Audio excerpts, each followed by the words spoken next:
Bonsoir, vous êtes sur Business 24 Africa.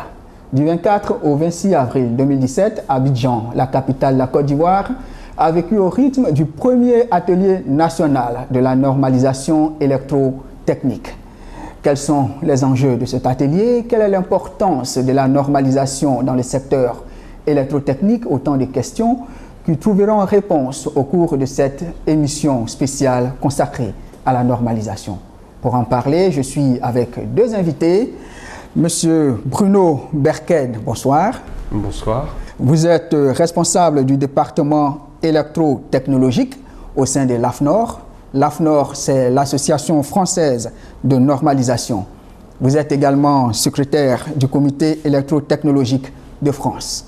C'est exact. Merci de nous recevoir ou merci de nous rejoindre sur ce plateau. Avec vous, nous avons monsieur Alain Constant Assa, bonsoir. Bonsoir, M. Sibaï. Vous êtes directeur de la normalisation à Codinorm. Vous êtes également secrétaire du comité électrotechnique national de Côte d'Ivoire. Merci de nous rejoindre sur ce plateau pour cette émission. Alors, M. Assa, tout de suite, la première question. Présentez-nous le comité électrotechnique de Côte d'Ivoire, SINEC. Dans le cadre de la normalisation, les activités se déroulent au sein d'un organisme de normalisation. En Côte d'Ivoire, Codinorm est l'association ivoirienne de normalisation. Dans le principe, nous avons des commissions de normalisation qui gèrent toute une filière. Et la commission est organisée avec un président, un secrétaire et des membres. Alors, au sein des commissions, nous travaillons avec toutes les parties prenantes de la filière pour l'animation et la gestion de toute la filière. Donc, le comité électrotechnique national est un forum de parties prenantes de la filière qui travaille non seulement à la normalisation, mais aussi à l'application des normes dans le domaine de l'électrotechnologie. OK. On connaît la normalisation dans le secteur de l'agroalimentaire, par exemple, mais dans le secteur de l'électronique, c'est nouveau. Où en sommes-nous en Côte d'Ivoire en ce qui concerne la normalisation électrotechnique? Autrement dit, quel est l'état des lieux? Oui, c'est aussi, j'allais dire, le but de cet atelier, puisque nous avons depuis longtemps manipulé les normes dans le domaine alimentaire, mais le message aussi que nous passons, c'est de dire que la normalisation électrotechnique, elle existe. Depuis 1906, la Commission a commencé à travailler et à produire des normes. Donc, à la faveur de l'appel lancé par l'OMC, donc qui est l'Organisation mondiale du commerce, il a été demandé aux organismes internationaux de normalisation d'ouvrir des pistes pour que les pays en développement puissent intégrer le système de normalisation. Étant donné que quand vous regardez la cartographie des participations, la place des pays en développement est énorme. Maintenant, il faut faire en sorte que l'appui technique se fasse pour que nous soyons présents au sein de ces forums. Alors, au sein de Codinorm, nous avons créé un comité qui a commencé timidement. Et donc, à la faveur de ce programme, nous avons intégré, et depuis donc 2003, la Côte d'Ivoire est présente dans le cadre du programme affilié. Donc, ce comité est présidé par les sociétés des énergies de Côte d'Ivoire et le secrétariat est assuré par Codinorm. OK, pendant 3 jours, donc le SINEC a décidé d'organiser un atelier national. Et pourquoi un tel atelier? Un tel atelier pour vraiment sensibiliser la nation à la participation à la normalisation et à l'application des normes. Nous savons par expérience que les produits alimentaires aujourd'hui, sont... je suis un peu... Voilà, donc les produits alimentaires sont, on est tous habitués à l'application des normes dans le domaine alimentaire. Donc cet atelier vise non seulement à porter le message de la normalisation, d'une part, à former les experts à la participation à la normalisation nationale et internationale, à les identifier, donc à les recenser, et puis, à faire en sorte que toute cette expertise soit utilisée dans le monde électrotechnique, mais à l'international. Quels sont ceux qui ont pris part à cet atelier? Les participants, on peut les regrouper en plusieurs parties prenantes. Nous avons l'administration représentée par les ministères techniques, nous avons les régulateurs, nous avons des fabricants de matériel électrique, nous avons les consommateurs, nous avons aussi des laboratoires et nous avons aussi on a aussi invité à cet atelier les assureurs. Donc les assureurs parce que vraiment, il faut veiller que il faut s'assurer que les produits qu'on doit assurer respectent des normes. Ok, les normes. Monsieur Bruno Berken, au cours de l'atelier, une question a plané tout au long des travaux. Alors, les participants se demandaient souvent quelle est la différence entre une norme, une réglementation et un standard. Alors, une réglementation, c'est assez simple, c'est un texte de loi, c'est rédigé par des parlementaires ou bien par des ministres, et donc c'est un texte qui va s'imposer à tous. Une norme, le processus est différent parce qu'une norme est écrite et coécrite par des spécialistes, par des experts. Une norme, une norme, c'est une portée volontaire et c'est reconnu par les différents spécialistes du domaine. Et donc, la norme ne s'applique qu'à ceux qui veulent bien l'appliquer. Et donc, elle va s'appliquer au commerce, elle va s'appliquer dans les démarches commerciales. Alors, le terme standard, en fait, c'est le mot anglais pour la norme. Et il se trouve qu'en français, on a les deux mots norme et standard. Et en français, quand on parle de standard, on est plutôt sur un standard propriétaire. C'est-à-dire que vous avez certaines marques qui imposent une technologie sans que ce soit une norme, sans qu'il y ait une démarche consensuelle des experts autour de ce standard. Ok, on sait que dans le domaine de l'électrotechnique, il y a plusieurs activités. Et quelles sont les activités qui sont concernées par les normes? Alors, en définitive, et comme l'a dit M. Alain Hassa, toute la filière électrotechnologique connaît une normalisation active et intense, et ça depuis 1906. Et donc la normalisation couvre des domaines aussi divers que la production de l'électricité, alors qu'elle soit par des centrales ou par des dispositifs, par exemple photovoltaïques ou éoliens. Et puis, donc on a la production d'électricité, le transport de l'électricité, le stockage de l'électricité, et puis les différentes applications qui utilisent de l'électricité. Donc c'est votre portable, c'est votre ordinateur portable, ce sont les caméras qui nous filment. Aujourd'hui, donc l'ensemble du monde de la filière électrotechnologique dispose de normes qui permettent effectivement que la filière et les différents produits qui consomment de l'électricité soient bien coordonnés entre eux. Ok, on sait que pour respecter les normes, quelquefois, il faut apporter des changements dans l'entreprise, dans son process, dans son organisation. Alors, question, comment prouver la conformité aux normes? Alors, il y a différents mécanismes qui existent.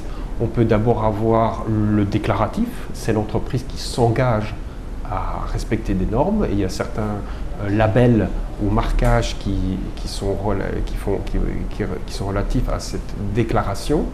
Et après, il y a aussi des mécanismes où c'est une tierce partie, donc un organisme de certification, un laboratoire accrédité, qui, en tant que tierce partie, va certifier que le produit est conforme à la norme.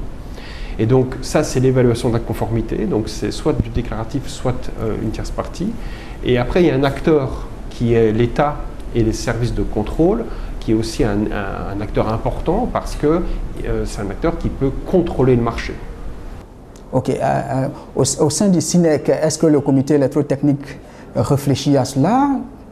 Comment prouver la conformité aux normes? Oui, cela fait partie de nos missions. Et comme nous l'avons indiqué, il y a le fait de faire en sorte que les normes existent. Et puis, il y a le fait de faire en sorte que les normes soient appliquées. Et donc, les mécanismes sont ceux de la Commission électrotechnique internationale. Mais de reste, là, il y a un cadre réglementaire qui veille à l'application des normes en Côte d'Ivoire. Ok. Monsieur Bruno Berken, l'une des conférences qui a retenu l'attention également, c'est la conférence inaugurale que vous avez prononcée. Elle portait sur normalisation électrotechnique et évaluation de la conformité, enjeu majeur du développement. Alors, que pouvons-nous retenir de cette conférence? Alors, en tout cas, moi, ce que je retiens, c'est que les différents experts ivoiriens que j'ai pu rencontrer à cette conférence, mais aussi lors de passage de délégation ivoirienne à l'AFNOR à Paris le mois passé, ce que je retiens, c'est que c'est l'énorme motivation des experts ivoiriens pour s'engager activement en normalisation. C'est-à-dire par le processus actuel qui est en place au sein du comité ivoirien de devenir membre associé au sein de la Commission internationale, ça va permettre à la Côte d'Ivoire de devenir actif en normalisation. Devenir actif, c'est-à-dire que vous prenez la norme et vous ne la subissez plus, vous devenez acteur, vous allez pouvoir coécrire la norme. Et donc aujourd'hui, c'est vraiment ça qui va permettre un développement économique des entreprises ivoiriennes. Elles vont pouvoir adapter le contenu des normes à la réalité ivoirienne, à la réalité africaine, et l'imposer sur le marché. La normalisation, c'est un vrai élément de développement économique. Ça va vous permettre l'interopérabilité des réseaux, par exemple. Donc l'échange d'électricité au niveau de la sous-région. Ça va vous permettre de répondre à des appels d'offres, éventuellement des appels d'offres nationaux ou internationaux. Voilà, c'est un élément de confiance entre celui qui donne l'ordre d'acheter et celui qui fabrique. Ok, comme vous l'aviez dit tantôt, la norme, ce sont des acteurs qui se mettent ensemble et qui définissent la norme. Mais est-ce que la norme en Côte d'Ivoire peut être différente de la norme en France, en Allemagne? Et du coup, on n'a pas de normes internationales, mais on aura des normes secteur par secteur. Est-ce le cas où il y a une harmonie qui est créée? Alors, votre question est très pertinente. On a tous en tête le système des prises électriques. Éventuellement, si on voyage, on va aux États-Unis et on ne peut pas recharger son portable par ces prises-là. Donc la norme sur les prix, c'est une norme très ancienne, et à ce moment-là, au début du XXe siècle, quand ce type de prises ont été normalisées, on ne voyageait pas avec son téléphone portable. Donc on n'avait pas besoin d'utiliser les prises américaines. Aujourd'hui, ce que l'on cherche, c'est que les normes que l'on va appliquer soient reconnues d'un point de vue international. Et c'est pour ça que justement existe la Commission internationale, ce qu'on appelle l'IEC, pour en fait au départ avoir une norme qui va pouvoir s'appliquer partout dans le monde et qui va être déclinée dans les différents pays. En France, ce sera par le biais de l'AFNOR, et en Côte d'Ivoire, ce sera par le biais de Codinorm. Et c'est pour ça que c'est important que cet atelier donne en fait le push pour que Codinorm puisse devenir membre associé de l'IEC, donc de la Commission internationale, pour pouvoir demain permettre que les normes ivoiriennes puissent coller aux normes internationales, comme les normes françaises ou les normes allemandes collent au niveau international. Ok, le comité électrotechnique national de Côte d'Ivoire veut être membre associé de l'IEC. Pour vous, c'est important? Très important. Ça nous permettra vraiment d'être plus actifs au sein de l'IEC et j'allais dire de gravir les échelons. Nous voulons vraiment, même à terme, j'allais dire, devenir membre plein de l'IEC, mais en fonction de la capacité que nous avons, nous sommes en train de partir d'un assisté à celui vraiment qui va pouvoir prendre des décisions. Donc à l'état actuel des choses, nous participons au programme des pays affiliés. Ok. Comment comptez-vous accompagner le comité électrotechnique national à être effectivement membre associé de l'UEC? Eh bien, je vais peut-être vous surprendre, mais je vais m'arrêter là. Je vais m'arrêter là. Vous êtes déjà satisfait? Je suis très impressionné. Je pense que Alain Hassa et Codinorm et les experts ivoiriens sont aujourd'hui à un niveau de connaissance, de compétence qui est tout à fait suffisant, nécessaire pour pouvoir participer à la normalisation. On n'attend plus qu'ils puissent venir en réunion internationale et participer. Alors il y a une petite chose sur laquelle je sais d'ailleurs que Codinorm travaille, c'est que les travaux se passent au niveau international en anglais. Et donc là, il y a un défi effectivement de pouvoir que les experts ivoiriens puissent aussi venir défendre leur position en anglais. Ok, chose surprenante, l'UEC, la Commission électrotechnologique internationale, jusqu'à présent, il n'y a pas de pays de l'Afrique subsaharienne. Et pourquoi est-ce un cercle très fermé? Alors, c'est un cercle qui a été créé par les pays du Nord. donc en 1906. Et donc en fait, il faut pouvoir mobiliser les experts nationaux, il faut pouvoir créer une structure et il faut surtout, et ça c'est vraiment important, pérenniser la structure, donc donner une stabilité financière à la structure.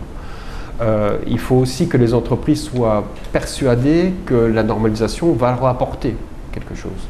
Et donc il faut que les entreprises puissent payer non seulement une cotisation, mais aussi financer des déplacements et accepter que les experts, au lieu de travailler dans l'entreprise pendant certains jours,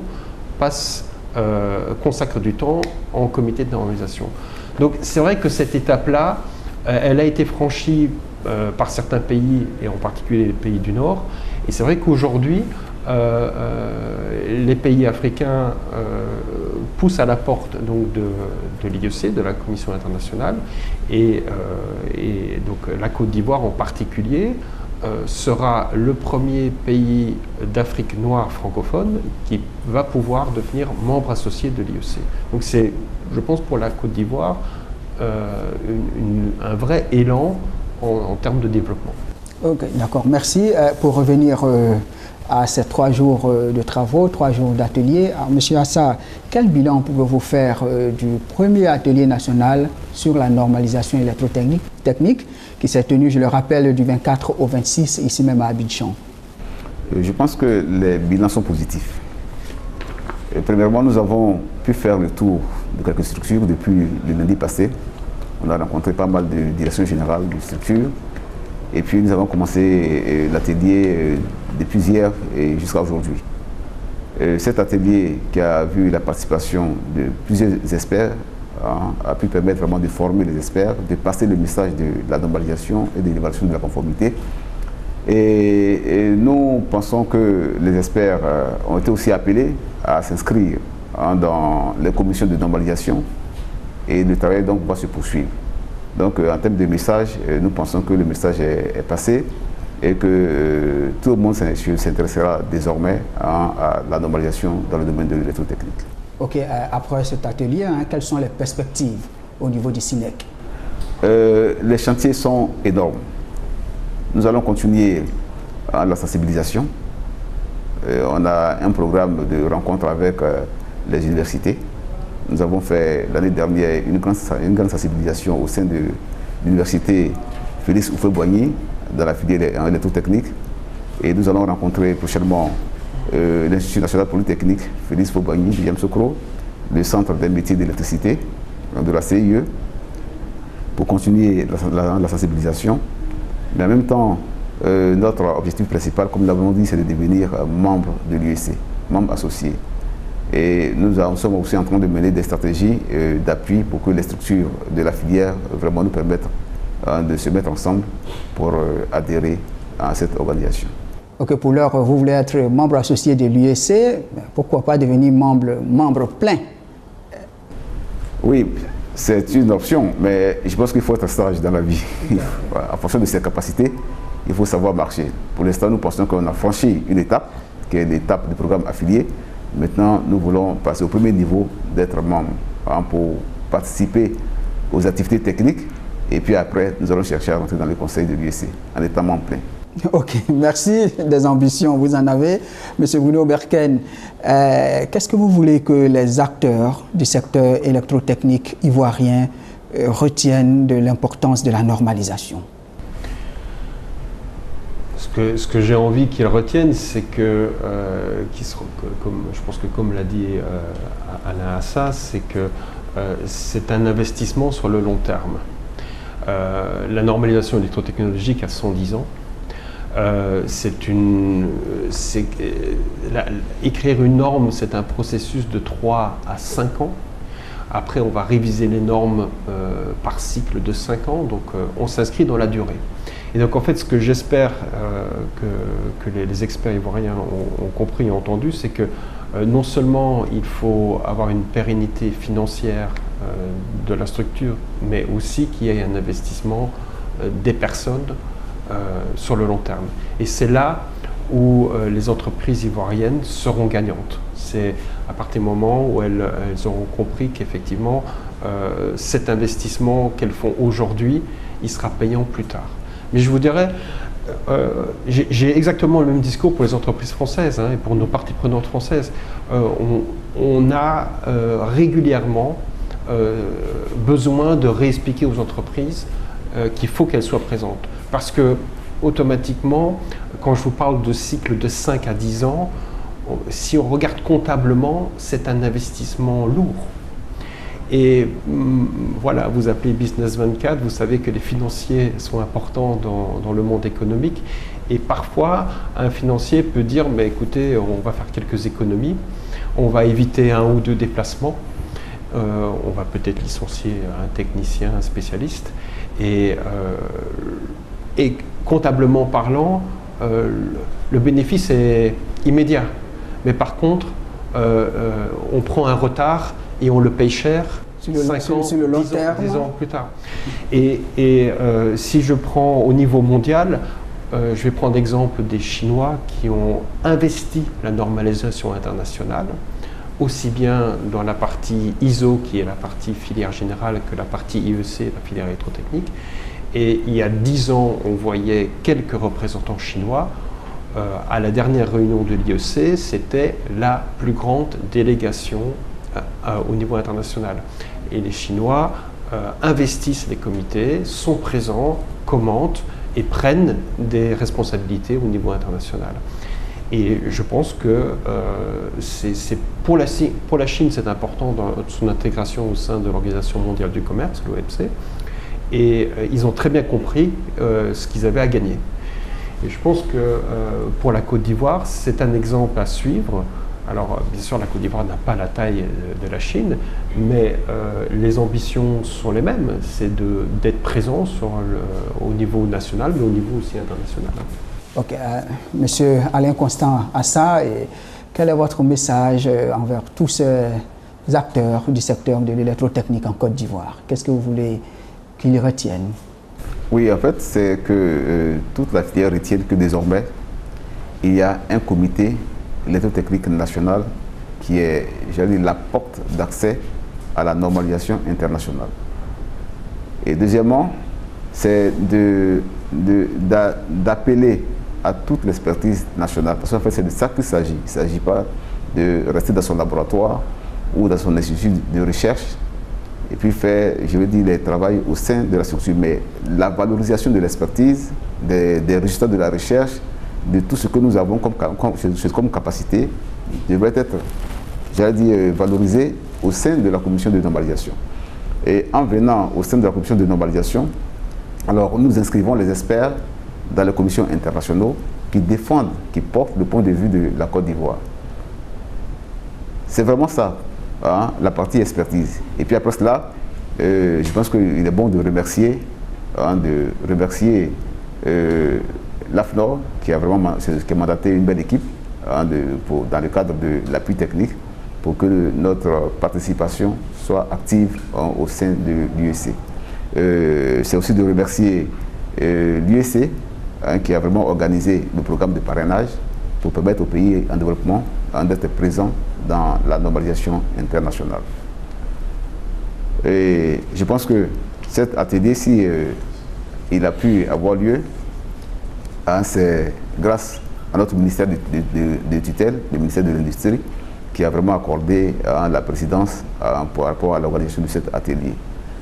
L'autre message, c'est de dire au président du comité, qui aussi a parrainé cet atelier, et donc c'est de lui adresser vraiment tous nos remerciements et féliciter vraiment tout le comité qui s'est mobilisé dans l'organisation pour que cette activité se tienne. Voilà. Et puis nous attendons naturellement toute l'expertise nationale pour valoriser vraiment cette expertise.